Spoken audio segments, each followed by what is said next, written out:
Ahojte priatelia. Po zverejnení včerajšej reakcie na atentát na nášho premiéra Roberta Fica som zostal pri niektorých komentároch mierne povedané šokovaný. Za posledných 30 rokov nás rozdelili na dva tábory. Na tzv. Modrú škatulku a červenú škatulku.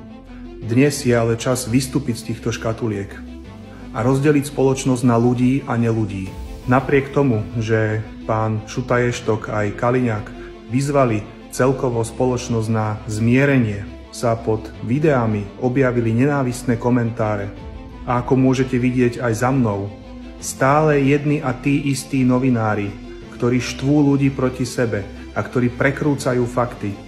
Človek sa od zvieraťa odlišuje tým, že má empatiu, že má súcit, že má porozumenie, že má svedomie, ktoré mu presne povie, že keď niečo ide cez čiaru. Zviera si ide tvrdo za svojím. U zvieraťa neexistuje žiadny súcit, žiadna empatia, žiadna mravnosť, žiadne ľudské hodnoty. Ako sa hovorí, strom poznáš podľa ovocia. A všetci tí, ktorí napriek tejto tragickej situácii zastávajú názor, že si za to môže sám, že je to jeho vina, tak z môjho pohľadu toto sú neľudia.